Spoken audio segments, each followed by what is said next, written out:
Cosas como son. Vamos a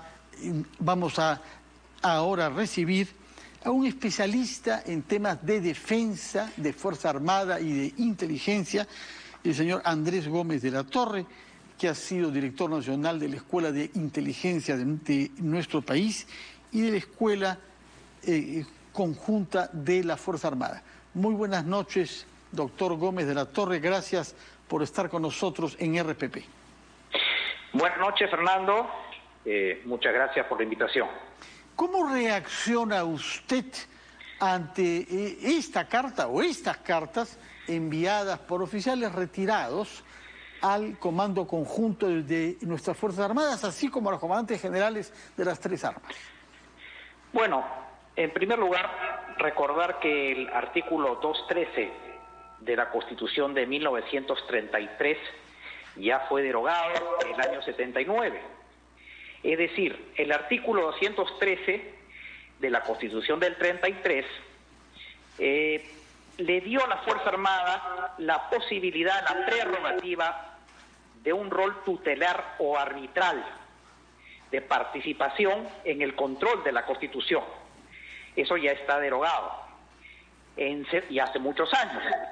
Y en segundo lugar, estamos ciertamente en un escenario de tensión político-militar cuya gota de agua final que ha rebalsado el vaso es este comunicado de estos oficiales en retiro.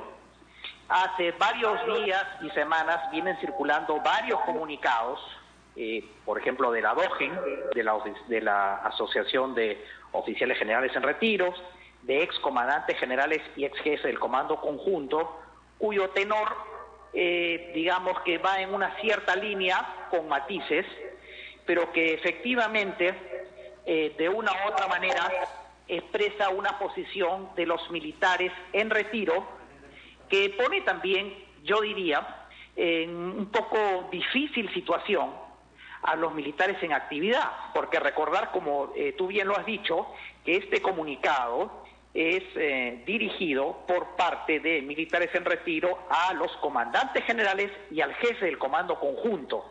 De tal manera que a mí lo que inicialmente me preocupa es que tenemos la posibilidad de un matiz y un fraccionamiento entre los militares en retiro y la posición que tienen los militares en actividad.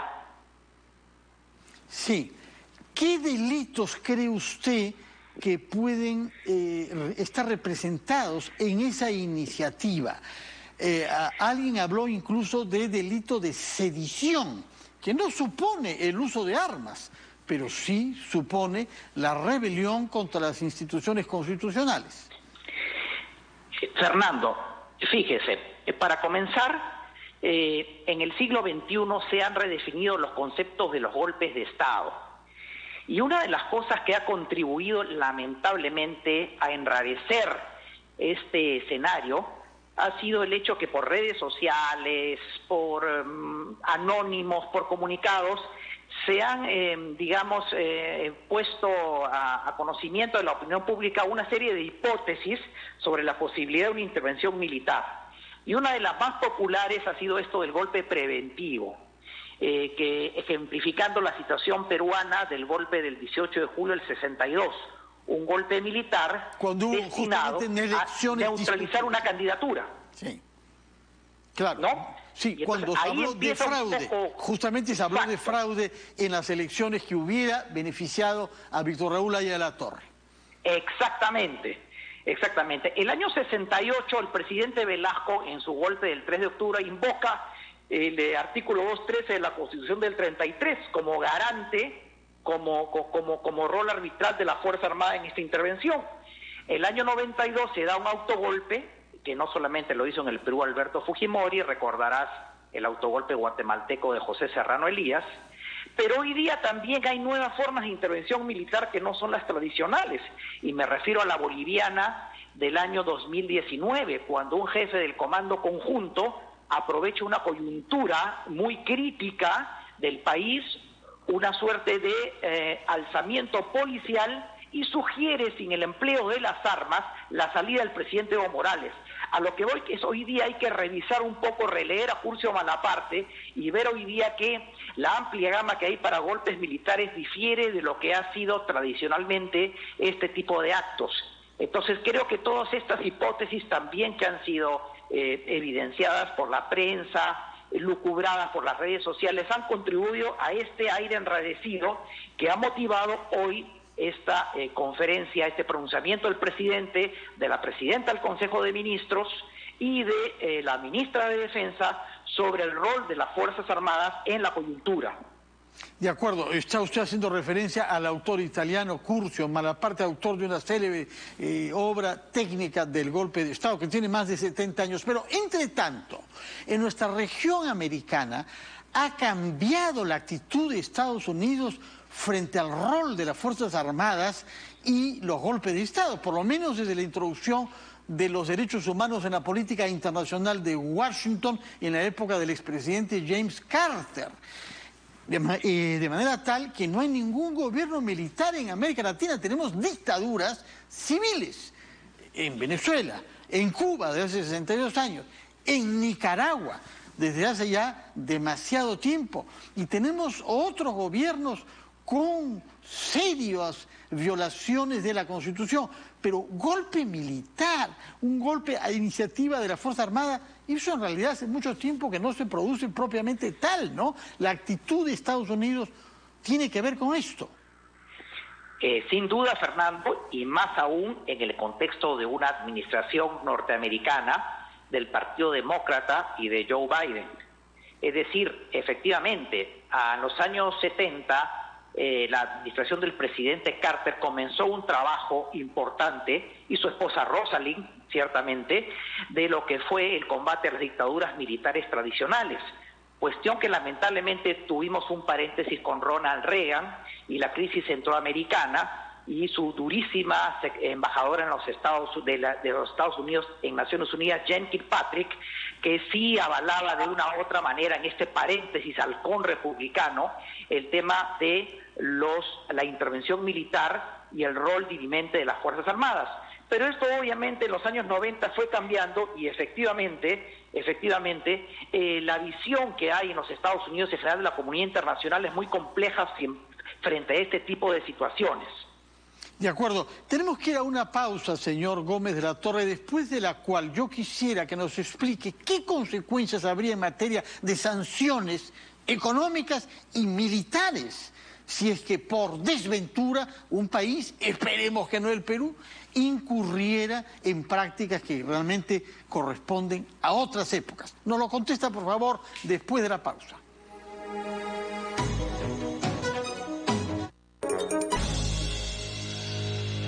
Estamos conversando con el profesor Andrés Gómez de la Torre, especialista en temas de defensa e inteligencia, ex director de la Escuela Nacional de Inteligencia, que nos está dando el contexto en nuestra región respecto a la vieja tendencia de algunos militares a creer que tienen una tutela sobre las instituciones y que les está permitido decidir quién debe gobernar y quién no debe gobernar. Esta problemática, naturalmente, tiene que ver con una carta que ha sido enviada a los jefes militares en actividad por un grupo numeroso de oficiales de nuestras armas en situación de retiro. Señor Gómez de la Torre nos estaba explicando lo que significaría para nuestro país y para nuestra Fuerza Armada la reacción de Estados Unidos ante una iniciativa de este tipo. Bueno, sin duda la posición de los Estados Unidos ha variado notablemente. Probablemente pueden haber una serie dependiendo de la magnitud de lo que signifique esta intervención militar, no sabemos en el hipotético caso que se desarrolle por cuánto tiempo sería, cuáles serían las características de esta intervención, pero en todo caso obviamente habría una presión fuerte en materia de política exterior, de política bilateral, eventualmente sanciones mediante el empleo de la coerción económica, etcétera. Cuestiones de carácter político de parte de una región que es compleja, cuya composición política es compleja, pero en todo caso yo diría que, volviendo un poco al tema, Fernando, de lo que es la situación actual, me pareció muy coherente, por ahí me parece una posición del almirante Cueto, es jefe del Comando Conjunto, que dijo claramente, me parece que es de él, por lo menos, o si no es de él, la declaración me parece muy sensata, no va a haber golpe de Estado, pero obviamente el gobernante que entre debe sujetarse estrictamente a la Constitución vigente y no salirse de ella. De tal manera que habría que morigerar un poco estas visiones, digamos, más radicales que se están evidenciando a partir de estos comunicados, estos anónimos, estos escritos en las redes sociales, porque obviamente la posibilidad de un golpe de Estado realmente no solamente es anacrónica, sino compulsiva y retardataria para un país como el Perú. Yo quisiera que aborde otro aspecto, que es que quienes actúan de esa manera o piensan de esa manera creen que están luchando eficazmente contra el comunismo y contra el terrorismo. Pero ¿no es exactamente lo contrario lo que se consigue como resultado cuando se deslegitima la autoridad del Estado democrático? Bueno, sin duda, Fernando, esa es una discusión muy antigua, por cierto, de los roles de las Fuerzas Armadas en América Latina, en la llamada doctrina de seguridad nacional, es decir, la intervención militar como una opción eficaz para luchar contra el comunismo o contra el terrorismo. Esa fue la justificación de Pinochet en el golpe de Estado del 11 de septiembre de 1973. Y yo creo que ya estamos muy lejanos y no creo que sea el mejor de los recuerdos, la dictadura militar chilena pinochetista. Y ciertamente la posición de las Fuerzas Armadas es compleja, es difícil, tienen que analizar estos escenarios, particularmente en un país como el Perú, que ha sido azotado por movimientos terroristas y subversivos, particularmente sumamente gravitantes, como lo fue Sendero y el MRTA. Pero lo cierto también es que debe haber una conducción política que pueda canalizar siempre las justificadas demandas del sector militar.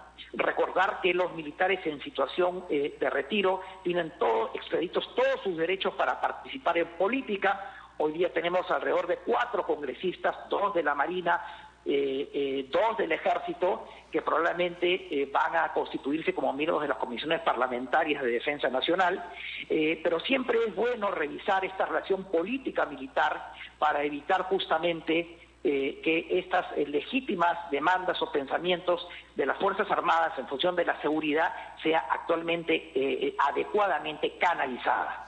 ¿Y no siente usted justamente que hay un cierto silencio en torno a esta carta? El presidente de la República ha hablado, claro, pero de la parte de esos militares que ahora legítimamente como oficiales en retiro participan en política, usted ha mencionado al almirante Cueto, naturalmente, pero hay otros que no han hablado mucho.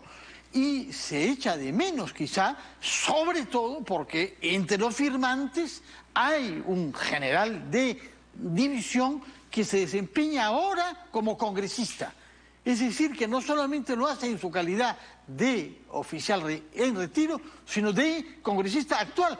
Por cierto, congresista, hay que decirlo, de la UPP, que es el partido de Antauro Humala, que sabemos ha contado con el apoyo de reservistas y que se ha caracterizado sobre todo por el crimen de policías. Sin duda, Fernando, y déjame decirte algo, sin dudas. Yo no soy muy afecto a pensar en esto de la unidad monolítica de la Fuerza Armada. Recordemos, y tú ya has tocado un tema fundamental, probablemente la Marina de Guerra y la Fuerza Aérea sean instituciones más conservadoras, más orientadas hacia la derecha, pero tengo la impresión, a partir de lo que tú señalas, que todavía hay un ejército peruano con añoranzas velasquistas, nacionalistas, desarrollistas, simpatizantes de la reforma agraria, hay antauristas, es decir, no sé qué tan a la derecha esté la composición del ejército peruano, que es muy distinto a los ejércitos del cono suramericano, de derecha dura, como los de Argentina, Chile, Uruguay. De tal manera que hay que analizar todos estos factores para poder entender esta posibilidad que existe de una eventual intervención militar. Son muchos los factores que van a incidir en un proceso de estas características. A diferencia de usted, y muy desdichadamente, tengo la edad que me permite recordar claramente la imagen de la mayor parte de los ciudadanos sobre la Fuerza Armada que detentó el poder durante 12 años. Y sabemos que los resultados que dejaron no fueron positivos y que Sendero Luminoso comenzó el 80 bajo mando de un gobierno militar, hay que recordarlo. De manera que yo no quisiera más para mi país que una iniciativa de ese tipo acentúe la división entre militares y civiles y que desacredite a la Fuerza Armada, porque necesitamos de ella en las funciones que están definidas en la Constitución, en las que no figura que los oficiales en actividad participen en la política o decidan ellos quién puede y quién no puede ser jefe de Estado. ¿Reconoce usted que hay un riesgo de que las relaciones entre militares golpistas y los civiles puedan verse perturbados por iniciativas supuestamente salvadoras de la patria como esta? Sin duda, Fernando, es válido ese razonamiento, pero permíteme recordarte, tú que conoces muy bien la historia política latinoamericana, que fueron los civiles y las derechas chilenas las primeras que en el año 70 pidieron la intervención militar para evitar la llegada al poder del presidente socialista Salvador Allende, y que como consecuencia de estos entusiasmados militaristas civiles que muchas veces tocan la puerta de los cuarteles, el ejército chileno sufrió una fracción entre el año 70 y 73. Se dividió en dos, entre los militares denominados apolíticos o no intervencionistas, de los célebres generales René Schneider y Carlos Prats, y los militares ambos por sus compañeros de armas. Asesinados ambos por sus compañeros de armas.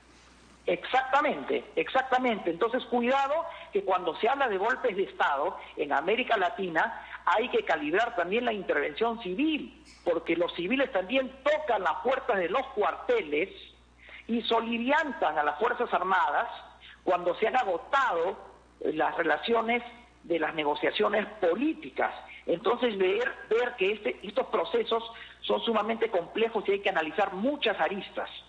Bueno, señora Andrés Gómez de la Torre, muchas gracias por sus explicaciones, muchas gracias por darnos un contexto sobre esta situación que, como repito, ha motivado una intervención enérgica de la parte del jefe de Estado Francisco Sagasti y, al mismo tiempo, la solicitud de que la carta pase a manos de la Fiscalía para que investigue los delitos que ella pueda implicar. Muchas gracias por su presencia en RPP y que tenga usted muy buenas noches, señor Andrés Gómez de la Torre. Vamos a hablar ahora.